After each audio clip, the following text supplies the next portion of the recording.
Mirëmbrëmje të gjithëve, unë jam Juli Krisafi dhe si çdo mbrëmje do të shohim bashkë zhvillimet kryesore të ditës në edicionin qendror të lajmeve këtu në ABC News. Tarifat e presidentit Trump vendosur Kosovës kanë qenë ndër më të ultat, por tensioni që kanë sjell mes institucioneve shtetërore atje ka qenë mjaft i lartë. Kërkesës së presidentes Osmani që qeveria t'i zeroj tarifat për mallrat e Shteteve të Bashkuara, qeveria Kurti i është përgjigjur ashpër duke akuzuar për mungesë kulture shtetërore. Por edhe më i ashpër ka qenë reagimi i kabinetit Osmani që ka cilësuar Ministrin e Financave njeriun më jo serioz të qeverisë. Tarifat e Donald Trump kanë nxjerrë në sipërfaqe një përplasje publike mes presidentes Vjosa Osmani dhe ministrave ende në detyrë të qeverisë Kurti 2. Rrjetet sociale kanë qenë fusha e betejës. Pak orë pasi presidentja Osmani bëri publike kërkesën e saj për heqjen e tarifave të Kosovës për mallrat e importit të SBA-ve, si një shenjë se ky vend do të forcojë marrëdhëniet me Washingtonin, reagoi ministri në detyrë financave Hekuran Murati, duke deklaruar se një shtet serioz këto çështje i trajton larg mediave dhe publiku njoftohet kur të dy palët kanë dalë me një vendim. Sipas Muratit, kërkesa e presidentes u bë publike në mediat sociale vetëm 3 minuta pasi ju dërguai qeverisë. Në lajme lexova që presidenti e vendit i pas ka bërë kërkesë qeverisë që të pezullojë tarifat ndaj produkteve me origjinë nga SBA-t. Kërkesa përmes emaili dërguar në adresë të qeverisë erdhi në 17:39 minuta, ndërsa kjo gjë ishte bërë publike në rrjetin social X në 17:42, vetëm 3 minuta më vonë, ka shkruar Murati në Facebook. Menjëherë është kundërpërgjigjur Bekim Kupina, këshilltar për media i presidentes, sipas të cilit Murati është personi i fundit në Kosovë që mund të flasë për seriozitet. Kupina e ka quajtur të turpshëm, skandaloz dhe mungesë respekti bazik institucional reagimin e Muratit. Sipas analistit politik Arbnor Sadiku, presidentja Osmani tani është divorcuar nga kurora me kryeministrin Kurti. Kishte një raport të mirë mes presidencës dhe kryeministrisë, do duhet kishte një raport të brendshëm komunikimi, por vetë fakti që zonja Osmani tashmë së diku është divorcuar nga kurora me kryeministrin Kurti sepse dikur e përfaqësonte Gulzan dhe tani si duket Gulzana nuk është pjesë e kontrolluar nga zonja Osmani dhe natyrisht ajo po tenton që duke pa që ka ra pesha politike që të jetë aktuale përmes prezencës mediale dhe temave ku mund të atakojë më shumë zotin Kurti dhe qeverinë e tij. Presidenti amerikan Donald Trump ka shpallur tarifat e reja ndaj partnerëve tregtar të Shteteve të Bashkuara të Amerikës, mes të cilave për Kosovën tarifa është 10%, ndërsa ky vend ende nuk e di se kush do t'i qeverisë. Kina është gati për luftë tregtare duke u kundërpërgjigjur tarifave të Trump me tarifa 34% për mallrat amerikane, por presidenti amerikan e quan gabim lëvizjen e Pekinit që tha se e zuri paniku nga tarifat. Bashkimi Evropian ndërkohë vazhdon përpjekjet dhe negociatat me Washingtonin. Presidenti amerikan Donald Trump ka reaguar pasi Kina vendosi t'i kundërpërgjigjet tarifave të Shteteve të Bashkuara. Trump tha në një postim në True Social se Kina e luajti lojën gabim dhe i kapi paniku në një kohë që nuk mund ta përballojnë diçka të tillë. Pekini vendosi të akmerin ndaj tarifave tregtare të Shteteve të Bashkuara të Amerikës. Kina njoftoi se do të vendos tarif prej 34% për mallrat amerikane duke nisur që nga data 10 prill, njëjta tarif që Trump njoftoi ndaj Kinës të mërkurën, duke përshkallëzuar kështu atë që konsiderohet një luftë tregtare. Kina njoftoi gjithashtu ngritjen e një padie në Organizatën Botërore të Tregtisë. Pekini vendosi gjithashtu kufizime për rreth 30 organizata amerikane, kryesisht në industritë e lidhura me mbrojtjen. Në një kohë lufte tregtare, disa analistë presin që Shtetet e Bashkuara dhe Kina të arrijnë një marrëveshje përpara fatit të 9 prillit për hyrjen në fuqi të tarifave të Shteteve të Bashkuara. Financial Times kishte raportuar se Trump po shqyrtonte përdorimin e kërcënimit të tarifave për t'i bërë presion Pekinit që ta lejonte kompaninë ByteDance që t'i shes TikTok, një entiteti amerikan. Kina bleu $154 miliard mallra amerikane në vitin 2017 përpara se të fillonte lufta tregtare e parë kur Trump mori fillimisht detyrën. Kjo shifër u rrit në $164 miliard vitin e kaluar. Rezerva federale në SBA nuk e uli normën e interesit siç kërkoi presidenti Trump. Kreu i saj thotë se tarifat mund të çojnë në rritje të inflacionit dhe ngadalësim të rritjes ekonomike. Ai pranoi se mundësitë për recession rritur dhe pasiguria është e lartë. Kreu i Rezervës Federale të Shteteve të Bashkuara Jerome Powell tha se Banka Qendrore synon të mbajë normat e interesit të qëndrueshme në mënyrë që të përballojë efektet e vazhdueshme të inflacionit dhe rritjes së tarifave.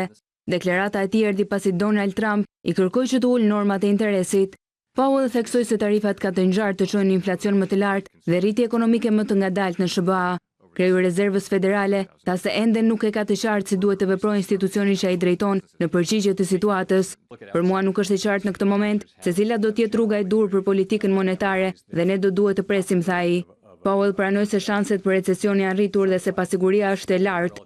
Zyrtari amerikan shtoi se tarifat ishin më të larta nga sa pritej dhe se kozgjatja e efekteve që ato do të kenë mbetet e paqartë. Më herët presidenti amerikan Donald Trump i kishte kërkuar Powell që të ulte normat e interesit. Sipas Trump, çmimet e energjisë janë ulur, normat e interesit janë ulur dhe inflacioni është ulur, teksa vendet e punës janë shtuar. Presidentët e të dy partive politike kanë respektuar statusin e Rezervës Federale si agjenci e pavarur, por Trump nuk u tregua i përmbajtur në komentet e tij ndaj Powell, të cilin e emëroi në vitin 2017 për të shërbyer në krye të kësaj agjencie. Fondi Monetar Ndërkombëtar ngre shqetësimin për efektet e tarifave Trump, duke paralajmëruar rrezik për ekonominë botërore. FMN thotë se shumë vende nuk janë rëmëkëmbur ende nga pasojat e pandemisë së Covid. Drejtoresha e FMN-s u bëri thirrje shteteve të negociojnë për të gjetur zgjidhje. Fondi Monetar Ndërkombëtar ka paralajmëruar se zbatimi i tarifave të larta tregtare nga Donald Trump përbën një rrezik të rëndësishëm për ekonominë globale, ndërsa tregjet e aksioneve vazhdojnë që të pësojnë goditje. Kristalina Georgieva, drejtoresha e FMN-s, tha se është shumë e rëndësishme që Shtetet e Bashkuara dhe partnerët e saj tregtar të shmangin për shkallëzimin e mëtejshëm të luftës tregtare globale, ndërsa tregjet në Azi dhe Australi posuan një rënje të mëtejshme gjatë së premtes. Ne jemi ende duke vlerësuar implikimet makroekonomike të masave tarifore të shpallura, por ato përfaqësojnë qartë një rrezik të rëndësishëm për perspektivën globale në një kohë të rritjes së ngadaltë. Është e rëndësishme të shmangen hapat që mund të dëmtojnë më tej ekonominë botërore. Ne i bëjmë thirrje Shteteve të Bashkuara dhe partnerëve të saj tregtar që të punojnë në mënyrë konstruktive për të zgjidhur tensionet tregtare dhe për të reduktuar pasigurinë. Sipas Fondit Monetar Ndërkombëtar, shumë shtete ende nuk kanë tejkaluar efektet e rënda financiare nga pandemia Covid dhe aplikimi i tarifave tregtare më të larta do të ndikonte përkeq në ecurinë ekonomike. Drejtoresha e FMN-s paralajmëroi se fushata e gjerë tarifore e presidentit Trump përbën një rrezik të konsiderueshëm për ekonominë globale mes rritjes së ngadaltë. FMN-ja në janar të këtij viti rriti vlerësimin për ecurinë ekonomike globale për vitin 2025 në 3.3% nga 3.2% në vlerësimin e saj të mëparshëm në tetor, me një përmirësim gjysmë pikë ndaj perspektivës së SBA-s që përbën pjesën më të madhe të kësaj rritjeje. Ndërkohë pritshmëritë janë që në takimin e saj të pranverës në Washington, Fondi Monetar Ndërkombëtar do reflektojë një korrigjim në rënje të këtyre vlerësimeve për ecurinë ekonomike. Po ashtu edhe Banka e Investimeve JP Morgan thotë se tashmë sheh një shans 60% që ekonomia globale të hyjë në recesion deri në fund të vitit nga 40% që ishte më parë. Bie në prangat e policisë për herë të dytë pas 2 vitesh ish efektivi i Reneas Altin Morina. Ai ishte shpallur në kërkim nga SPAK-u, i dyshuar se ka bashkëpunuar me Durim Bamin për kultivim kanabisi në zonën e Niklës dhe të Tapizës në vitet 2019-2020. Në mars të vitit 2023, Altin Morina ishte arrestuar me urdhër të SPAK-ut për një tjetër akuzë, por është liruar më pas nga gjykata.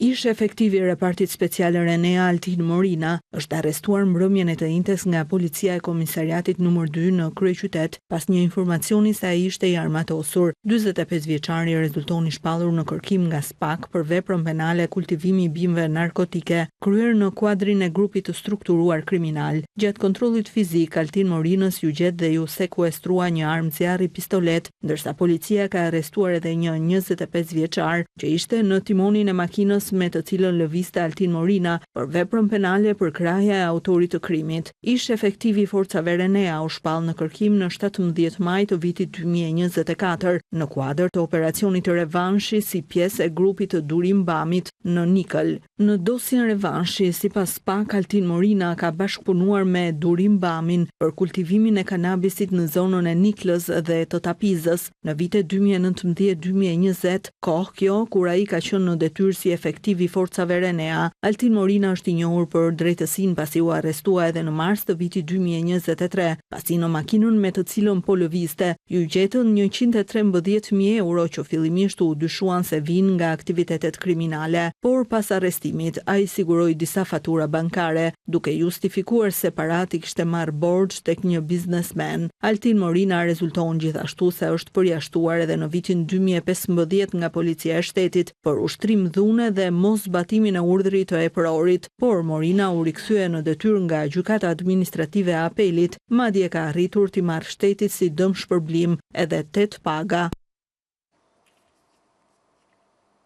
Pas ekstradimit nga Italia, antari grupit të Suel Çelës, Bujar Shega, u njoh në gjykatën e posaçme me masën e sigurisë arrest në burg të caktuar për të në mungesë. Para gjykatës, Shega mohoi akuzat e ngritura nga Spaku për trafik ndërkombëtar kokainë dhe pastrim parash. 52 vjeçari nga Peqini, i njohur edhe me emrin Marcel Shega, u arrestua në nëntor të vitit të kaluar në Milano të Italisë me kërkesë të Spakut për 3 vepra penale, trafik të rëndëve narkotike të një ngarkese prej 930 kg kokainë të kapur në vitin 2020 për grup të strukturuar kriminal dhe për pastrim të parave. 52 vjeçari është administratori 2 kompanive përmes të cilave dyshohet se pastronte paratë e disa grupeve përfshirë organizatën e Suel Çelës dhe gjithashtu të grupit me bazë në Dubai që ka investuar në Tiranë në pasuri të paluajtshme. Një 15 vjeçar është vënë në hetim nga policia e Vlorës pasi dyshohet se ka organizuar një sulm kibernetik online ndaj disa faqeve të institucioneve shtetërore. Mituri gjatë muajit mars 2025 ka arritur që të ndërhyjë në emaile dhe në faqe zyrtare duke shkaktuar ndërprerjen e funksionimit të tyre për disa ditë. Mësohet se janë 6 institucione, faqet online të cilave janë sulmuar nga i mituri, por pa mundur që të marrë të dhëna konfidenciale. 15 vjeçari ka tentuar që të organizojë sulm hacker edhe ndaj kuvendit dhe ndaj shishit, por nuk ka arritur. Sipas prindërve, i mituri është i prekur nga spektri i autizmit, ndërsa policia i ka sekuestruar 5 kompjuter laptop, 6 aparat celular dhe një dron. Mario Përleshaj, autori dyshuar i vrasjes së Martin Canit, do të qëndrojë në burg. Gjykata e lartë ka rrëzuar rekursin e të miturit për ndryshim të masës së sigurisë. Kjo kërkesë e Mario Përleshajt është rrëzuar edhe në 2 shkallët e parë të gjyqësorit. Tashmë dosja ndaj tij është mbyllur dhe gjykata e ka marrë zyrtarisht të pandehur. Prokuroria e akuzon të miturin për vrasje në rrethana cilësuese.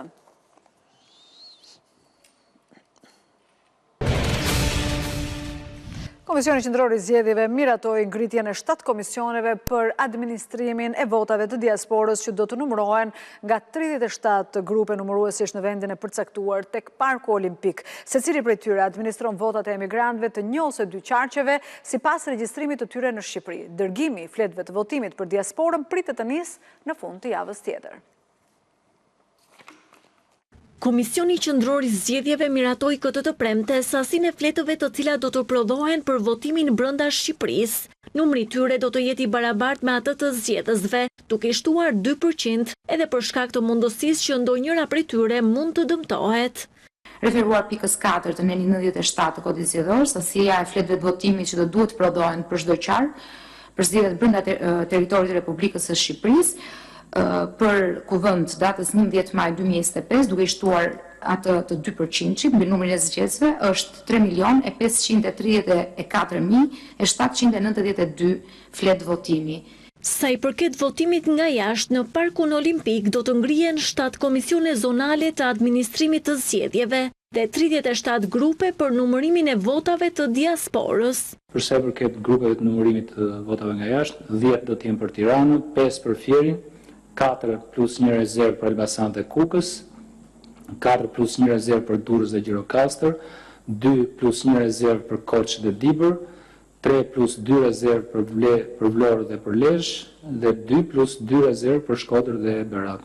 Në zgjedhjet parlamentare të 11 maj do të ushtrojnë të drejtën e votës 245.935 shtetas, të cilët jetojnë dhe punojnë jashtë Shqipërisë, ku peshën më të madhe vota e tyre pritet ta ketë në Tiranë dhe Fier. Po ashtu, KQZ miratoi hapjen e një qendre votimi brenda burgut të Rogozhinës për të mundësuar të drejtën e votës për 151 persona që vuajnë dënimin në këtë institucion.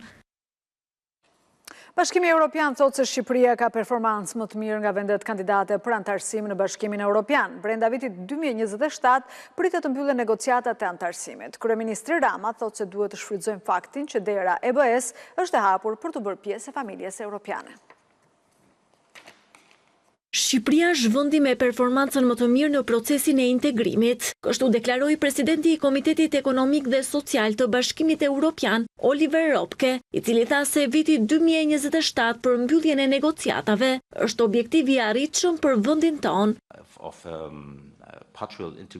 Këto 3 ditë në Shqipëri, ku komuniteti jonë është i pranishëm, shënojnë një gur kilometrik të rëndësishëm që tregon se Shqipëria nuk dua të them vend pararendës, por është një nga antarët me performancë më të shkëlqyer në rrugën e antarësimit në BE, në grupin e të drejtave themelore të shtetit dhe të drejtës. Shqipëria është vërtet pranë një nga vendet me performancën më të mirë të negociatave për antarësimin në Bashkimin Evropian, dhe me gjithë zemër uroj që të arrini ambicjet që keni për të mbyllur deri në fund të vitit 2027 gjithë kapitujt në mënyrë që të bëheni antar me të drejta të plota deri në vitin 2030. I pranishëm në Komitetin e Përbashkët Konsultativ me Komitetin Ekonomik dhe Social të BE-s të mbajtur në Tiranë ishte edhe kryeministri Edi Rama, i cili tha se tashmë dera e Unionit është e hapur. Rrugëtimi ynë është rrugëtim që e konsiderojmë si bekim unik dhe që vjen me faktin se jemi në zemër të Europës dhe që do të mund të shfrytëzojmë njohuritë dhe instrumentet e Bashkimit Evropian për të jetuar një transformim të thellë. Dera është e hapur, duhet përfitojmë nga ky shans dhe të bëjmë maksimumin sepse ne dimë si funksionon kështjella. Hap dyer dhe mbyll dyer. Rama risolli në vëmendje dhe turinë e gjatë të negociatave duke vlerësuar faktin se tashmë Bashkimi Evropian ka vullnetin për të zgjeruar. Ka qenë një rrugë e gjatë, me shumë situata ku gjetëm veten të mbërthyer, por më duhet të them që tashmë po lëm apo po jetojmë në një moment, është hera e parë që yjet tona janë në një linjë me yjet e Bashkimit Evropian edhe për të ardhmen, edhe për të tashmen. Një koment Rama e kishte edhe për kritikët. Thonë është iluzion e propagandë kur s'ka ndodhur në 12 vjet pse duhet ndodhë në 4 vite, por këta njerëz nuk janë të informuar se Malizi ka çelur negociatat që në vitin 2012, Serbia në 2024. Republika e Maqedonisë së Veriut kishte një emër tjetër kur u bë vend kandidat dhe sot e gjejmë veten tonë në pararoj pasi çelëm negociatat vitin e kaluar dhe këtë vit kemi shans të mirë të hapim grup kapitujt. Sali Berisha u bën premtime pensionistëve për taksa dhe pensione. Në një takim u tha se ai kupton më mirë se Rama dhe këtu e favorizon mosha. Doktori nuk kishte në krah Selami Jenisherin e Partisë së Pensionistëve që e braktisi Berishën gjatë rrugës. Kjo e premte ishte dita e pensionistëve për Sali Berishën. Mblodhi disa bashkëmoshatar të tij e u shpjegoi programin. Sipas doktorit, vetëm ai kupton emocionalisht pensionistët dhe jo Edi Rama, të cilit i duhen dhe ca vite për të mbushur moshën. Mbasi ata sot janë pa diskutim shtresa më në nevojë që përballen me dhimbjet e përditshme dhe jo pak prej tyre qajnë çdo ditë me lot të ftohta mjerimi. Të gjitha padrejtësitë ligjore marrin fund brenda 3 muajve të parë të qeverisjes së Partisë Demokratike. Doktori ndau premtimet në disa kategori. Për pensionistët e punësuar, si vetja e tij, do hiqen taksat. Për aventurierët e moshuar, udhëtime me gjysmëçmimi, kurse për të sëmurët, analiza e ilaçe falas. Që shteti të shmang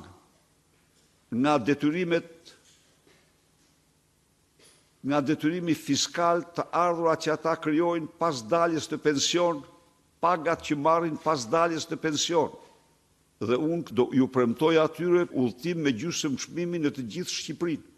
Do kenë të drejtë të analizave bazë. Falas çdo 6 muaj. Një burim nga do i gjej doktori Parat është administrata publike. Nuk zbuloi nëse do të rikthehet si në kohët e vjetra, me pushime nga puna apo zvendësim të punonjësve me militant të vet. Burim tjetër, sot ka një administratë 230.000 punojës. Ja çdo lloj proporcioni. Natyrisht e gjithë kjo është në kurriz të rrogulltëve, në kurriz të pensionistëve. Dhe kjo merr fund. Në takimin me moshatarët e tij, Berishën e injoroi kryepensionisti Jeni Sheri, aleati i cili e braktisi Shqipërinë madhështore.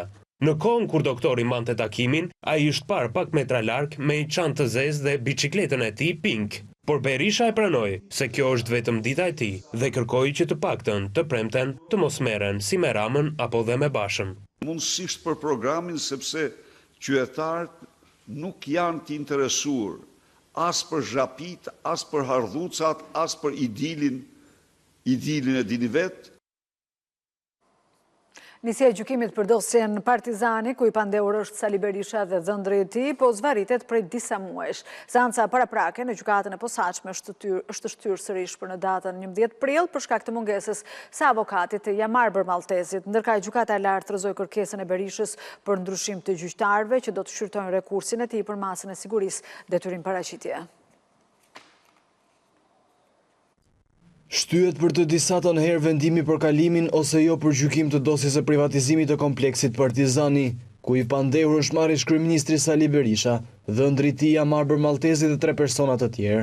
Gjykata e posaçme do të vendos me 11 prill nëse dosja Partizani do të kalojë për gjykim ose do të kthehet për plotësim hetimesh apo do të pushohet. Shkak për shtyrjen u bë mungesa një prej avokatëve të pandehurve.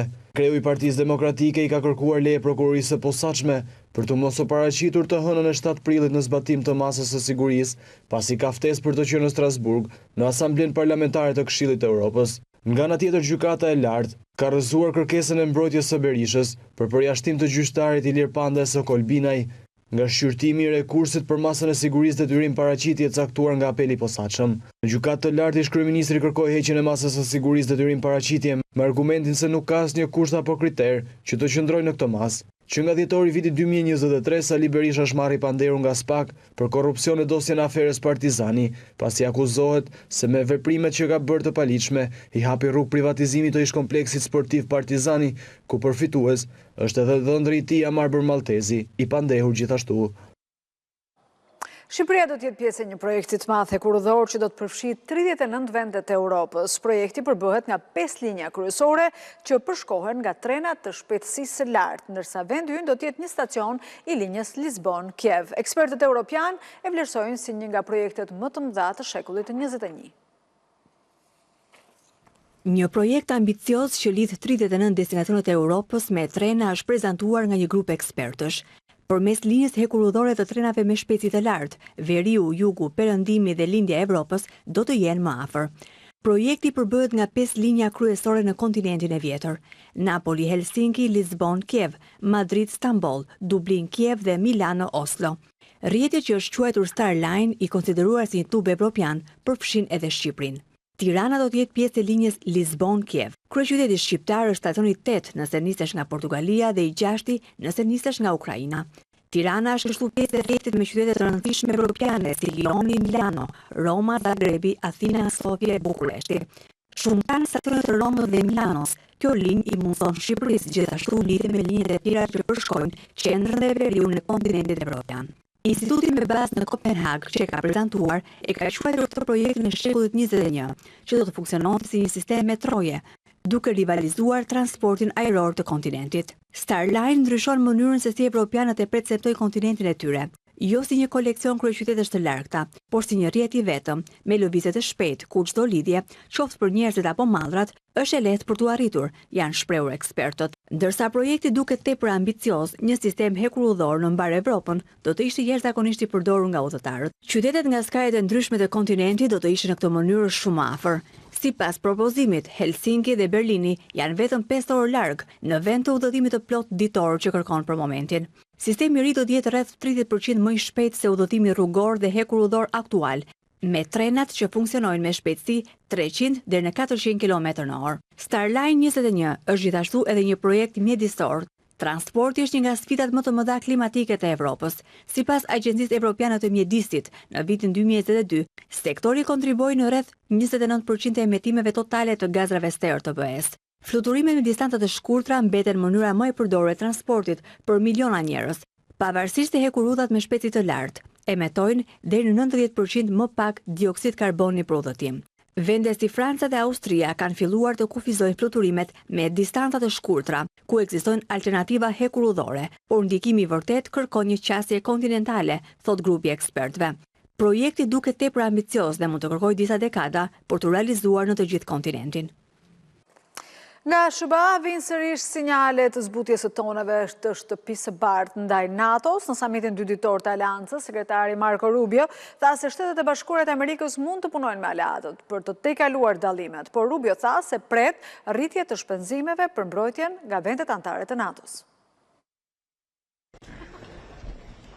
Në samitin 2 ditor të NATO-s në Bruksel u konfirmuan mbështetja e aleatëve për Ukrainën në një kohë kur tarifat e Shteteve të Bashkuara kanë ngritur shqetësimin për shpenzimet e mbrojtjes.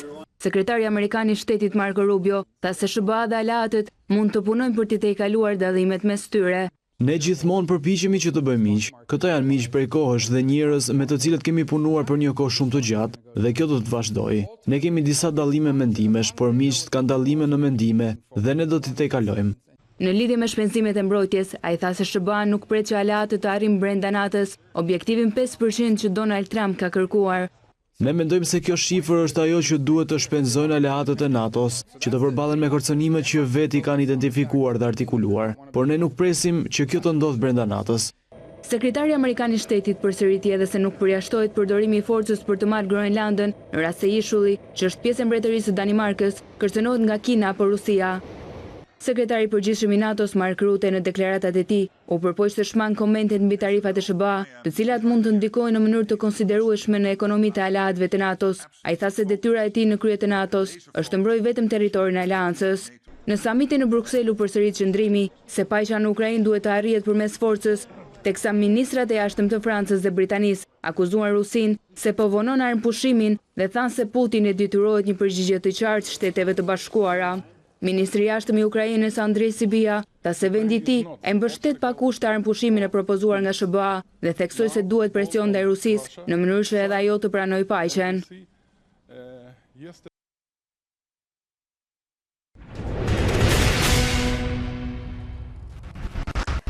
Stadiumi i ri Selman Stërmasi do të jetë pjesë e një qendre të re urbane në Tiranë. Kryeministri Rama thotë se projekti i ri do ta shndërrojë atë në një stadium me standarde të UEFA-s. Në të njëjtën zonë pritet të vendosen edhe disa institucione. Një qendër të re urbane ka cilësuar kryeministri Edi Rama ndërtimin e stadiumit Selman Stërmasi në Tiranë në garën ndërkombëtare për projektiden arkitekturore. Kreu i qeverisë do të jetë sipas standardeve të UEFA-s. Tani vjen rradha stadiumit Selman Stërmasi, edhe ky sipas kërkesës së bërë për studiot është në fakt një tjetër bërtham për një qendër të re urbane. Jemi në kushtet kur do të kemi mundësi të bëjmë një zgjedhje shumë të mirë. Pranë stadiumit Selman Stërmasi po ndërtohet edhe një qendër e re administrative, e cila do të akomodojë 18 institucione.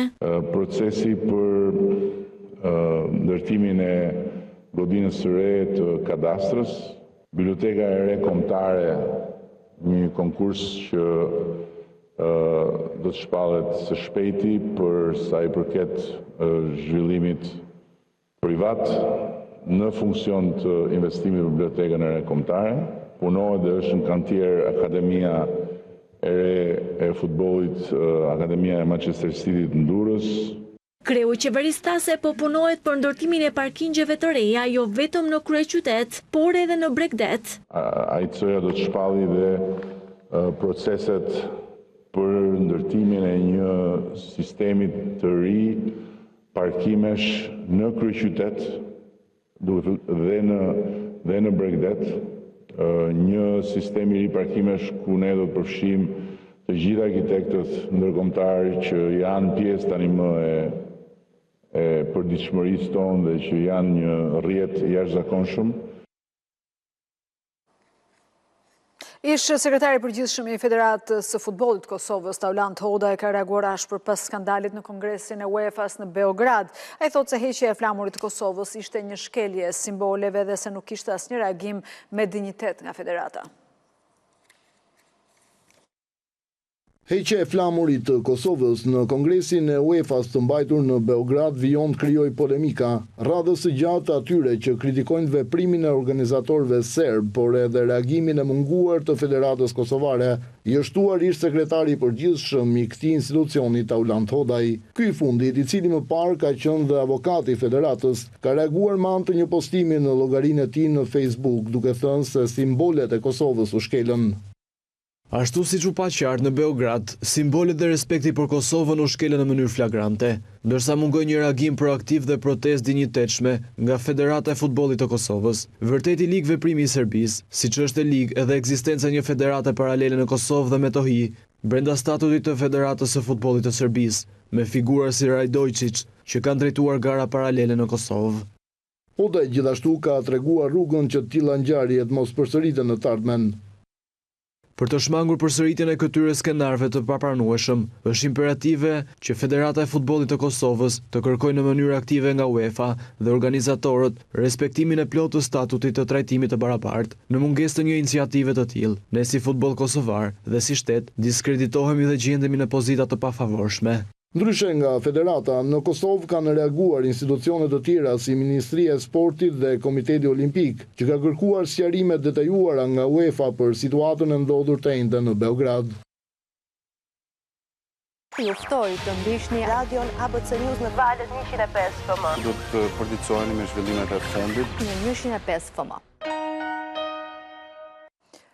Përcillet me omazhe dhe nderime diva e skenës dhe ekranit Margarita Xhepa, nderimet e fundit nga miq, koleg dhe familjar ju bën në hollin e teatrit kombëtar të operas dhe baletit. Ikona e kinematografisë shqiptare gjatë karrierës së saj të pasur për mbi gjysmë shekulli interpretoi mbi 150 role në teatr dhe 32 role në kinematografi.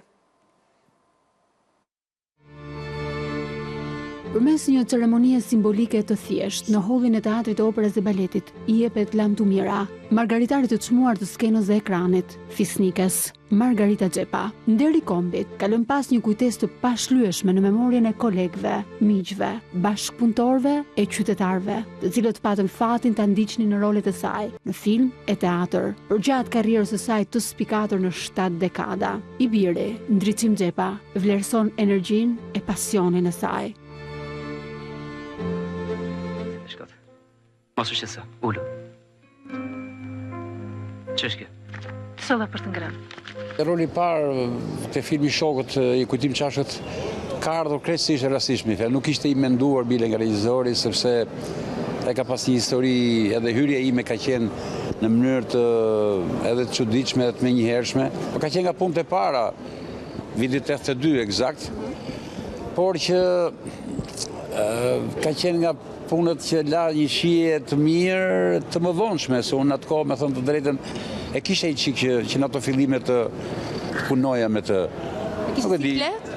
Jo siklet, po doja njëherë të kisha punë, prezencat të tjera, pastaj natyrshëm mund të vinte edhe të punoja me të. Por, ashtu erdhi e rëndësishme, dhe ngeli them një kujtim i bukur i asaj moshës time, 24-5 vjeçare timen, dhe jo sigurisht me vite, me eksperiencë tjetër në atë kohë. Dhimbje madhe e cilëson Tinga Kurti, ku dy zonjat fisnike. Ditën të ishin gjithë një mike e kur rivale. Unë e kisha vajzë, e kisha shoqe dhe e kisha bikesh. Dhimbje të madhe shumë. Për Luiza Gjuvanin, ajo ishte simboli mirësisë njerëzore. Margarita pati fatin ta jetoj jetën bukur, edhe në aspektin njerëzor edhe në aspektin profesional. Është simboli i bukurisë, i dashurisë dhe i mirësisë njerëzore. Timo Floko thot ajo diti të mbretëroi me kurorën brillante të artistës. Figura ikonike si Margarita Xhepa i vin jo aq shpesh një kombi dhe vetë kombi ndihet fatlu me krenar për figurat të tilla. Të flasësh pasi e larguar nga trupi i saj përfundimisht. ishte një,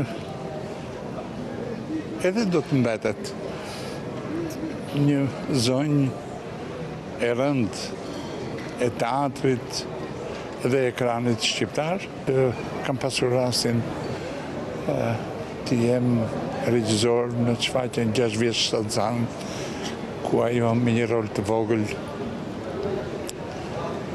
i dha pesh të madhe rolit, i dha pesh të madhe shfaqjes. Vërtet një margaritar që erdhi në këtë Shqipërinë me halle, po mbeti margaritar. Unë herët fare, kur isha në adoleshencë, e kam parë te Ofelia, një dyshe shkëlqyer me nej frashe. Unë dashurova si që dashurojnë adoleshentët. Mirë po, dashuria gjatë gjithë jetës më shtua. Edhe tani që se kam, më duket krejtësisht e pabesueshme që ka ikur. Po, jeta kështu është, ka dhe vdekje që s'duhet të ndodhin. Aktori Dritan Boriçi e cilëson veten me fat, që interpretoi Krasaj. Vërtet një humbje e madhe, për më tepër një njeri i madh. Kam pasur fatin të jem partneri saj tek shfaqja Hijet e natës, një dashuri pa fund për njeriun dhe për profesionin. Kjo ishte Margarita Xhepa. Ylli i pashuar, Margarita Xhepa, përcjellet për në banesën e fundit ashtu siç e meriton. Këto janë duart rokitjet e fundit e lulet, që merr nga publiku, por jehona e saj do jetë gjatë ndër breza.